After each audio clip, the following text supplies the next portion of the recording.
저는 성령님의 명령으로 크리스천 영성학교에서 기도 훈련을 통해 악한 영들의 실체를 밝히고 이들의 전략에 맞서 싸워 이길 수 있는 정의의 용사를 양육하는 사역을 하고 있어요. 그동안 삶의 현장에서 수백 명의 사람에게서 잠복한 귀신들과 싸워 이긴 사실을 바탕으로 증명된 성경의 말씀과 하나님의 지혜를 모태로 삼아 실제의 삶에서 악한 영과 싸워 승리하는 방법을 알려드리려고 영적 전쟁의 전투교범을 썼어요. 이 시대의 우리네 교회 지도자와 교인들이 미혹의 영에게 속아서 생명과 영혼을 도륙당하고 있지만 이 사실을 잘 모른 채 잠들어 있죠. 영적 전쟁을 실감하며 영적 잠에서 깨어나 성령과 동행하는 영적 습관을 들여 영혼 구원 사역의 도구로 쓰이는 정의의 용사가 되어 하나님의 마음을 시원하게 하는 종으로 쓰임을 받다가 천국에서 영원히 기쁘고 즐겁게 살기를 바랍니다. 크리스천 영성학교 신목사의 영적 전쟁의 전투 교범입니다. 안녕하세요. 크리스천 영성학교로 연한 신목사입니다.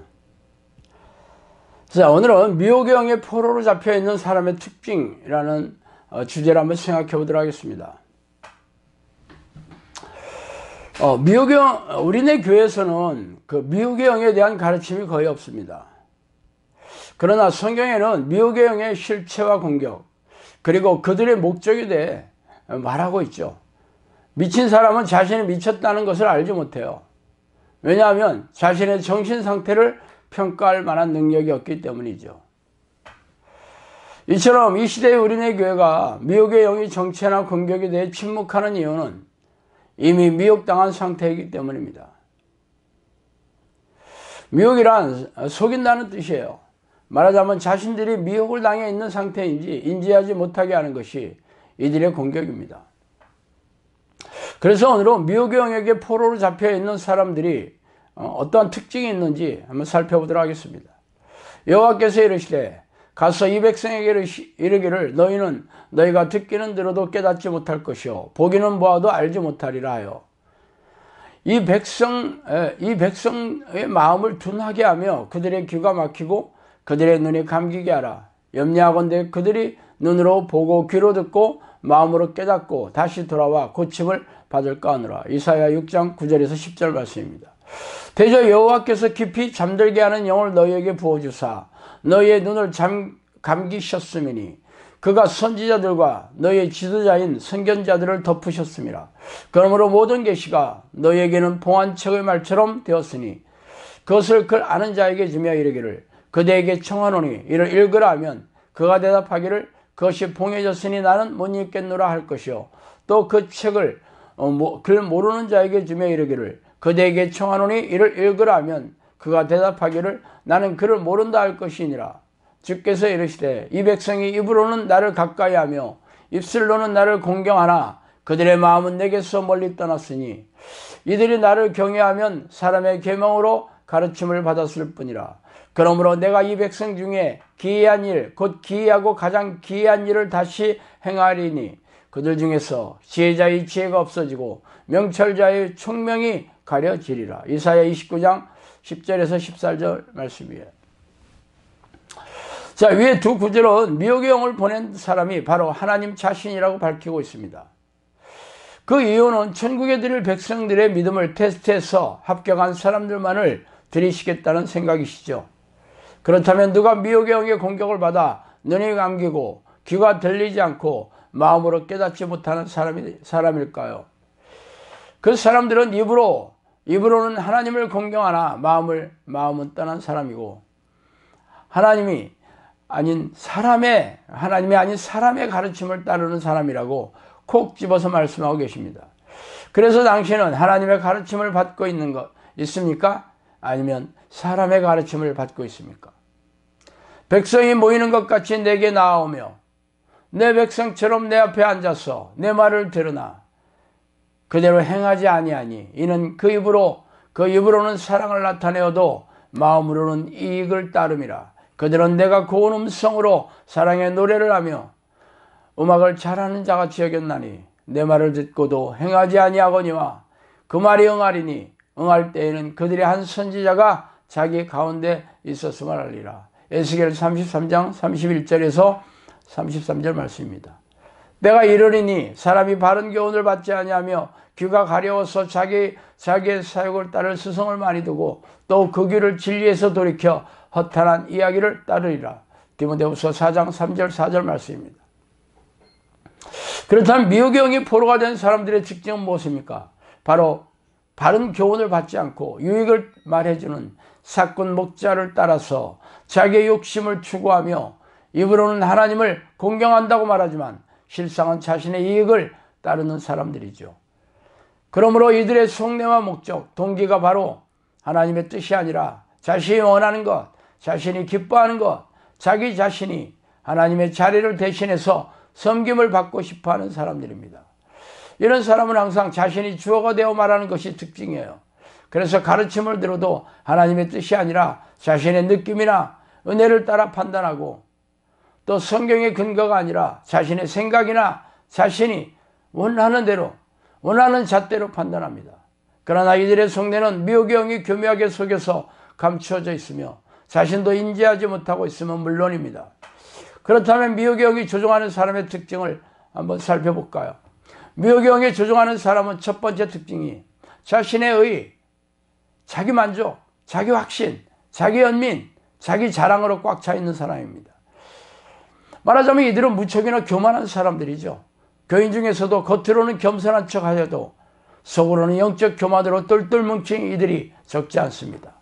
교만한 사람이 윗사람이면 사사건건 아랫사람에게 불똥이 튈 것이며 교만한 이가 아랫사람이라면 겉으로는 순종하는 척 하여도 속으로는 여간해서 순종하지 않을 것입니다. 자신의 의가 꽉 차 있기 때문이죠. 자기의 의란 자기가 옳다는 생각이며 자신의 말이나 행위가 인정받아야 하며 칭찬받아야 한다고 생각하는 것이죠. 그래서 자기의 의에 도전하는 사람들을 미워하며 정죄하고 판단하며 비난하고 싫어합니다. 말하자면 이런 경우에 거스르는 생각이 올라오고 화가 나거나 억울해하기 일쑤입니다. 그래서 높고 영향력을 끼치는 자리에 있으면 대놓고 분노를 폭발시키거나 자신의 지위를 이용하여 불이익을 주어서 사과와 용서를 받아내야 직성이 풀리죠. 물론 자신이 옳고 타인이 잘못할 수도 있습니다. 그런 경우에도 그들의 잘못을 용서하지 못하거나 그들의 부족함과 연약함을 감싸주고 이해하고 배려하지 못하죠. 이런 일이 생기는 이유는 미혹의 영이 생각을 사로잡아 조종하고 있기 때문이며 자신과 타인의 말과 행동을 오로지 자신의 생각이나 느낌으로 판단하기 때문입니다. 자신이 항상 옳다고 생각하기 때문에 이런 일이 생기는 이유죠. 그래서 이들은 자신의 문제를 인지하지 못하기 때문에 아무리 지혜로운 충고나 조언을 해주어도 받아들이지 않습니다. 이들이 판단하는 자리에 하나님이 계신 게 아니라 자기 자신이 앉아있기 때문이죠.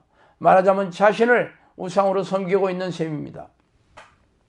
미혹의 영이 조종하는 사람의 두 번째 특징은 하나님과 깊고 친밀한 교제를 나누는 기도의 삶이 없으며 말씀을 가까이 하여 늘 하나님의 뜻에 대한 깨달음으로 행하고 풍성한 열매를 찾아볼 수 없는 사람입니다. 말하자면 쉬지 않는 기도의 습관과 규칙적으로 말씀을 읽는 습관이 없는 사람이 바로 미혹의 영이 조종하는 사람입니다.